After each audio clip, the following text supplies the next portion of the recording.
Ons visie. Die Here maak ons soos 'n stad op 'n berg wat nie versteek kan word nie.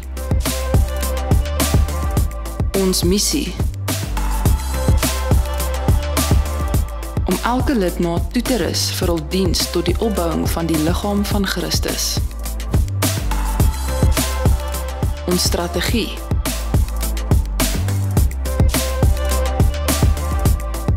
Gaan die hele wêreld in en verkondig die goeie nuus aan almal. Ons waardes. Groei.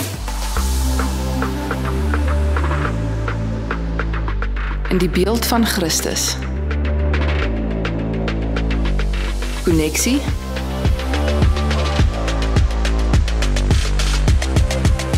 Leef in konneksie met ander. Dien. In jou God gegewe gawes. Deel.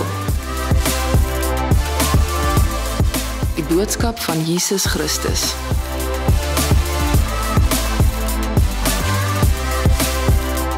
Ons tema vir hierdie jaar is kom huis toe.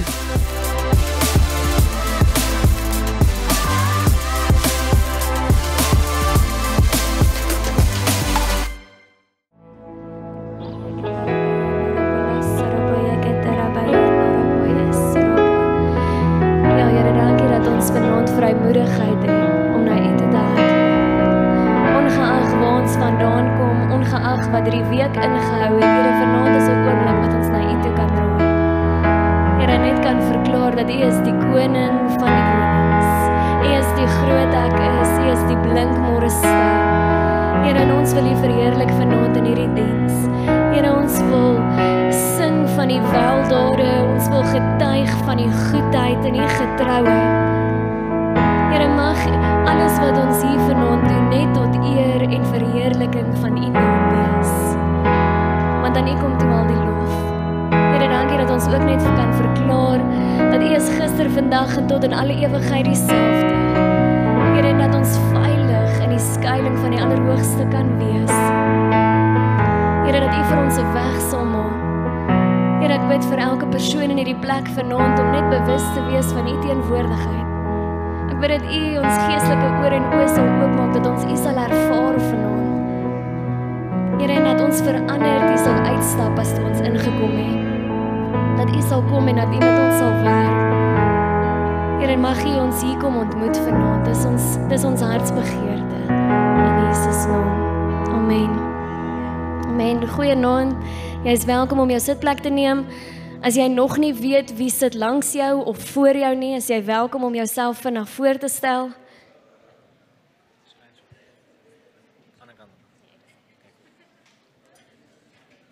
Amen. Kan ons net vir ons getroue volonteërs net 'n handeklap gee vanaand? Ons eer die Here vir elkeen van hulle wat getrou elke Sondag hulle tyd gee om hier te wees, vroeg hier te wees. Ek dink aan hierdie bandmembers wat al net na 2 begin opslaan, vroeg in die oggend op 'n Sondagoggend. Ons eer die Here regtig vir julle, want ons kan nie hierdie alleen doen nie. Nou, dis vir my 'n voorreg om vanaand met julle te kan praat oor 'n tema wat Renay laasweek ingelei het, en dit sê op pad. En Renay het laasweek begin en sy het gepraat van die Emmausgangers en hoe hulle die 2 mans net na die opstanding van Jesus Christus, hoe hulle op pad was na Emmaus toe en Jesus hulle daar langs die pad ontmoet het. En die uiteinde van haar boodskap was dat hulle oë oop gegaan het en hulle Jesus gesien het. Maar dat daar 'n geleentheid ook in my en jou lewe is, of dalk was, waar Jesus jou op pad ontmoet het en waar jou oë oop gegaan het. En vanaand hoop ek dat wanneer ek verder met jou praat oor hierdie tema, dan is jou hart oop, nie net vir daardie geleentheid om te weet dat my oë moes oop gegaan het nie, maar dat ek en jy 'n verantwoordelikheid het om ook op hierdie nou pad te bly wat hy nou vir ons oopgemaak het. As ons lees uit Matteus 7 vers 13 tot 15, dis ons kernskrif van hierdie reeks, sê dit natuurlik is dit nie maklik om te doen wat die Bybel vra nie. Die pad wat na God se nuwe wêreld toe lei, is baie moeilik en bitter smal. Min mense loop daarop, omdat dit groot opofferings vra. Aan die ander kant is die pad wat na die hel toe lei, maklik om op te loop, en is baie breed. Baie mense loop daarop. Span julle daarom in, om op God se smal pad te bly. Amen. Om op die smal pad te bly, maar dit kom met groot opofferings, sê hierdie skrif vir ons. En is soveel makliker om net af te draai en 'n ander pad te kies, want daardie pad is breed en daardie pad het miskien meer mense, maar die uitdaging vir my en jou is om op die regte pad te bly. Nou ek wil vanaand begin om vir jou te vra, waarheen is jy op pad? As jy vir 'n oomblik net moet dink, miskien nie jou geestelike verhouding eers nie, dink miskien net in jou fisiese omstandighede, jou werksplek, jou verhoudinge. Het jy 'n doel? Waarheen is jy op pad? Ek dink die vraag wat my die meeste uitfreek, is as iemand vir my vra, Siobhan, wat is jou 5-jaar plan? Wat is jou 10-jaar plan? Jy kan geen, ek onthou toe ons aansoek gedoen het vir MIL, dan sit amper soos 'n werksonderhoud. En dan wil almal altyd weet, wat is jou 5 of jou 10-jaar plan? En dis vir my 'n moeilike vraag om te antwoord, want ek sê altyd, nee, daar waar die Here my wil hê. Oor 5 of 10 jaar. Dis 'n maklike uitkom. Maar ek besef dat daar waarde is in daai skrifgedeelte wat sê, where there's no vision, my people perish. Want ons moet weet, waarheen is ons op pad? As ek paartjies trou in die voorhuwelikse berading, begin ek altyd deur vir hulle te vra, hoekom trou jy? Hoekom wil julle trou? Wat is die rede? Want jy sien, as jy nie 'n rede het vir hoekom jy dit doen nie, het jy niks wat jou gaan motiveer nie. Want oor 5 of 10 jaar, wanneer dit moeilik is, en jy kan nie onthou hoekom het jy ja gesê nie, gaan jy baie maklik net besluit om nou nee te sê, en net op te gee. En ek voel dieselfde oor hierdie nou pad waarop ons is. Dit is belangrik om te weet, waarheen gaan hierdie nou pad? Wat is my doel om op hierdie nou pad, of miskien op die breë pad te wees? Waarheen wil ek gaan? As jy dink aan jou fisiese omstandighede, is dit partykeer maklik om te dink aan jou werksituasie, en miskien is daar 'n promosie waarheen jy werk. Miskien in jou familie of jou verhoudinge is daar ook 'n doel. Miskien wil jy trou, miskien wil jy 'n huis koop. Jy het iets waarheen jy werk. Jy's op pad iewers heen. Maar om daardie ding te bereik of om daar te kom, moet ons ongelukkig opofferings maak. As dit 'n huiskoop is of dis 'n finansiële uitgawe, dan beteken dit ons moet hier bietjie sny in 'n klomp ander goeders, sodat ek die opoffering kan maak vir dit wat ek wil hê. En dieselfde in jou werksposisie. Jy gaan vir sekere goed moet begin ja sê, en vir sekere goed dalk nee moet sê, want jou doel is, dis waarheen ek op pad is. Maar as ek en jy nie vanaand hier kan afskop met hierdie woord, om te kan weet, waarheen is ons op pad nie, gaan ons eers uitsak, gaan ons eers die verkeerde pad vat. En ek het hierdie week so 'n bietjie tyd spandeer in die boek van Konings, 1 Konings. En ek het 'n bietjie gaan kyk na die lewe van koning Salomo. En Salomo was die seun van Dawid gewees, en hy was outomaties, terwyl Dawid nog geleef het, was Salomo al klaar aangewys om die koning na Dawid te moet wees. So hy het geweet, waarheen is hy op pad. Dit was klaar vir hom uitgelê, hy het nie daaroor gewonder nie, almal het geweet, Salomo gaan die volgende koning wees. Daar was eintlik so 'n bespiegeling in die begin, toe Dawid voor Dawid oorlede is, toe het een van die ander seuns half probeer, en mense opgesaai, dat hy die koning moes raak. Maar nietemin, God se plan het jou gevier en Salomo was toe deur Dawid aangewys as die volgende koning. Maar wat ek sien in die lewe van Salomo is 'n paar dinge wat ek vanaand net vinnig by wil stil staan en jou aan wil herinner op die pad waarop jy ook nou is. En as ons gaan lees in 1 Konings 3 vers 3 sê dit, Salomo het die Here liefgehad en het volgens die voorskrifte van sy pa Dawid geleef. Op hierdie pad wat hy was vanselfsprekend die nou pad. Hy het geleef volgens dit wat hy geleer was. Dit wat hy gesien het, hoe sy pa geleef het, die verhouding wat Dawid gehad het met God, en hy het gekies om daardie nou pad ook te volg. En omdat hy dit gedoen het, lees ons dan verder in die skrif, het die Here aan hom verskyn en vir hom gesê, vra vir my wat jy wil hê en ek sal dit vir jou gee. Vir 'n oomblik wil ek net vir jou sê, daar's 'n beloning in om op die nou pad te wees. En nie noodwendig eers 'n beloning vir in die hemel nie, want daar is 'n ewige beloning wat wag. Maar ek sien in hierdie lewe van Salomo, dat die Here vir ons ook 'n lewe van oorvloed instoor het hier. Wat ook al jou oorvloed is. Want hy kom na Salomo toe en hy sê nie vir hom, ek gaan vir jou 'n lewe van oorvloed gee, omdat jy nou die volgende koning is nie. Hy sê, Salomo, wat wil jy hê? Wat is jou oorvloed? Wat is dit wat ek vir jou kan gee?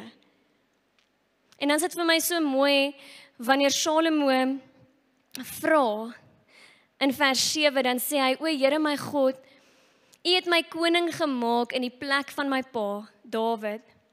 Maar ek is soos 'n klein seentjie, wat nog nie weet hoe om op te tree nie. Hier is ek tussen die mense van die volk wat U uitverkies het. 'n Volk so taalryk dat hulle nie getel kan word nie. Gee my tog die vermoë om met verstandigheid en regverdigheid oor U volk te regeer, want wie kan op sy eie oor hierdie groot volk regeer?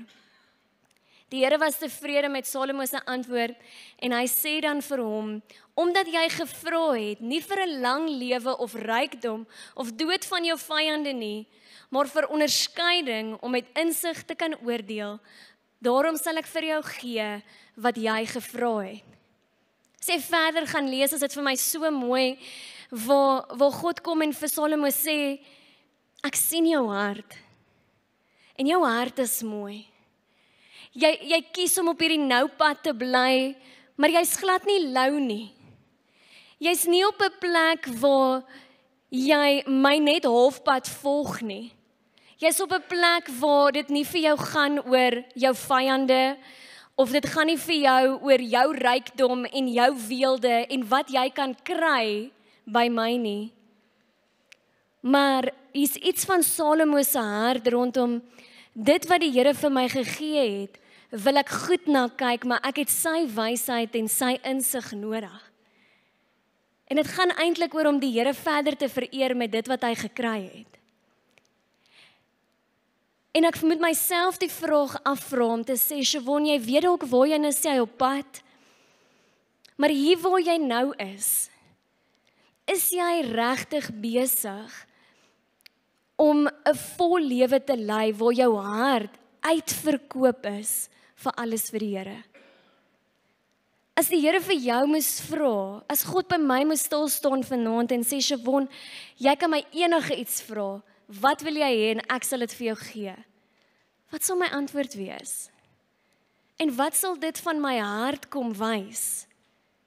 Sal dit kom wys dat ek op 'n plek is waar ek net gefokus is op 'n tydelike pad, tydelike sukses, tydelike dinge? Of sal my hart so Salomo se kom wys dat dit vol is van ewigheidswaarde? Van dinge wat belangriker is as ek self. Dinge waarvoor God my aangestel het. Sal ek dieselfde liefde hê vir dit waarvoor hy my aangestel het as wat hy het? As ons gaan kyk in hierdie lewe van Salomo, dan sien ek, hy het iets verstaan rondom, dit gaan nie net oor homself nie. En op hierdie pad, ongeag of die ewigheid nog voorgelê het hy besef, hier waar hy nou is, het hy 'n verantwoordelikheid om ook tyd te maak vir God. En om sy lewe in te rig in 'n manier wat God vereer. Ons sien in 1 Konings 9, ek gaan nie dit lees nie, ek gaan jou net vinnig vertel daarvan. Daar's nog 'n geleentheid wanneer Salomo klaar gedoen het, dit wat hy vooraangestel is, wanneer hy die tempel bou, wanneer hy bou die paleis ook, en dan bou hy 'n klomp ander dinge. En wanneer die tempel uiteindelik klaar is, dan bring hulle offers na God toe. En Salomo het hierdie lang gebed waar hy net uitroep na die Here toe, en hy eintlik net half die Here se teenwoordigheid kom soek. En hy net sê, Here, ek wil U net vereer met dit wat ek vir U kon doen. Dit wat U in my hand geplaas het, ek kom bring dit terug. En dan sien ons hoe die Here hom weer ontmoet op sy pad en hy vir hom sê, ek is tevrede met jou. Ek gaan vir jou 'n lang lewe gee as jy aanhou om my te volg. Want vir jou het ek net die beste in stoor. Op hierdie pad wil ek saam met jou wees, maar ons 'n belofte van ek gaan vir jou meer gee as jy in my teenwoordigheid bly. En wat ek besef in hierdie lewe van Salomo is dat God se teenwoordigheid is nie vir hom onbekend nie. Ons lees miskien nie van 'n geleentheid waar hy eers in die wêreld was en eers vol sonde was en dan uitgeruk word, Jesus op pad ontmoet, sy oë oopgaan en hy hom dan begin volg nie. Nee, Salomo kom uit 'n plek uit waar hy gehoor het van God. Hy daardie verhouding van sy pa en God beleef het en hy daaruit geleef het. En dan sien ons in sy eie lewe waar hy 'n soeke het na God se teenwoordigheid. En waar in 1 Konings 3 en dan in 1 Konings 9 kom God en hy ontmoet hom op pad. Maar dan ongelukkig vind ons Salomo in 1 Konings 11. En dat is 'n waarskuwing vir my en jou vanaand. Waar ons lees in vers 1 van 1 Konings 11, Koning Salomo het baie buitelandse vroue lief gekry. Benewens die Farao se dogter het hy vroue van oral gehad. Die Here het duidelik vir die Israeliete gesê, julle mag nie met hierdie nasies ondertrou nie. Hulle sal julle verlei om hulle gode te aanbid. Nogtans het Salomo op hulle verlief geraak. En dan lees ons in vers 4, toe Salomo oud geword het hulle hom verlei om ander gode te dien. Hy het nie meer die Here sy God met soveel toewyding gedien soos sy pa Dawid gedien het nie.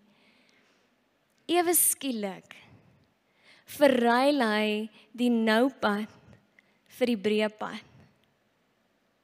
Ewe skielik vat die opofferings aan hom.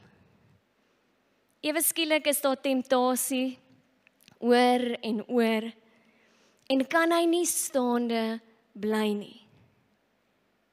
Maar dit was vir my so mooi toe ek verder gaan oplees oor Salomo. Toe kry ek hierdie skrifgedeelte in Prediker en hy skryf, Salomo self skryf die volgende in Prediker 1 vers 17. Ek het my daarop toegelê om te verstaan wat wysheid en kennis is en wat dit is om 'n gebrek aan wysheid en kennis te hê. En ek het vasgestel, dis 'n gejaag na wind. Prediker 2 sê, ek het myself laat dink, ek gaan my oorgee aan plesier en laat ek net die lewe geniet. Maar dit het ook niks opgelewer nie. Vers 24 sê, dit is nie aan die mens self te danke dat hy kan eet en kan drink en onder al sy arbeid nog die goeie kan geniet nie. Ek het gesien dat dit 'n gawe uit die hand van God is. Wie kan eet en dit geniet as God dit nie moontlik maak nie? vir die mens met wie God tevrede is, sal hy wysheid gee, kennis en blydskap. Was vir my so 'n mooi plek om net na te dink in my eie lewe en waar ek nou is. Om te besef dat ek met 'n ewigheidsdoel hê, want dit is waarheen ek op pad is.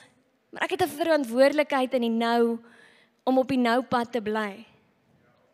En nou 'n waarskuwing is, so Salomo wat al die wysheid, al die kennis, al die rykdom, al die weelde, het hy beleef en ervaar. Hy het God self 2 keer, miskien meer, op hierdie pad ontmoet, in sy teenwoordigheid gestaan. Maar tog het hy geval. En dan sien ons dat hy wel kan getuig dat niks saak maak behalwe dat dit uit die hand van God uitkom nie. En laat maak nie saak waarheen ons op pad is nie, as ons nie die hand van God gaan vashou in daardie oomblik nie, is dit te vergeefs en net 'n gejaag na wind. Ek gaan die band vra om vir ons op te kom. Ek gaan hierdie diens afsluit. En ek gaan jou vra om net vir 'n oomblik, ons gaan die laaste lied wat ons gesing het vanaand, gaan ons net weer sing. Ek het met mense gepraat voor die diens, 'n klomp mense wat siek was in hierdie week. Mense wat ongelooflike, moeilike situasies het wat hulle moet deurgaan. Baie van ons mense is moeg en mat. En ek het net ervaar, terwyl ek bid vanaand, dat ons 'n oomblik moet skep, dat jy vanaand hier op jou pad net vir God moet ontmoet. En net vir 'n oomblik op jou nou pad net moet stil staan en net moet sê, Here, ek het U net nodig vanaand. Miskien wil jy nie sing nie, miskien wil jy net op jou knieë gaan, miskien wil jy net staan en jou hande opsteek en net sê, Here, ek is moeg. Maar ek weet, alles is 'n gawe uit U hand uit. Ek weet U gaan my hier deurdra. Ek weet ek kan getuig van U goedheid. So ongeag wat ek voel vanaand, kies ek om U te verheerlik. Kies ek om op hierdie pad saam met U te stap. Kom ons staan saam.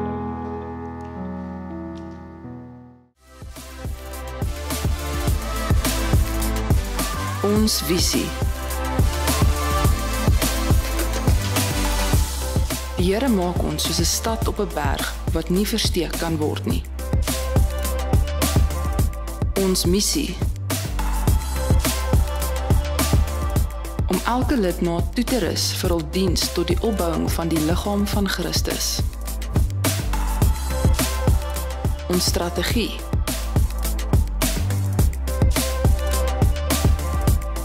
Gaan die hele wêreld in en verkondig die goeie nuus aan almal.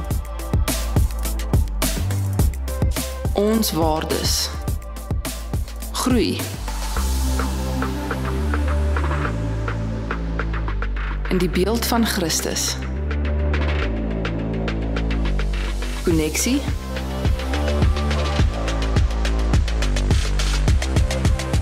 Leef in koneksie met ander. Dien. In jou God gegewe gawes. Deel. Die boodskap van Jesus Christus.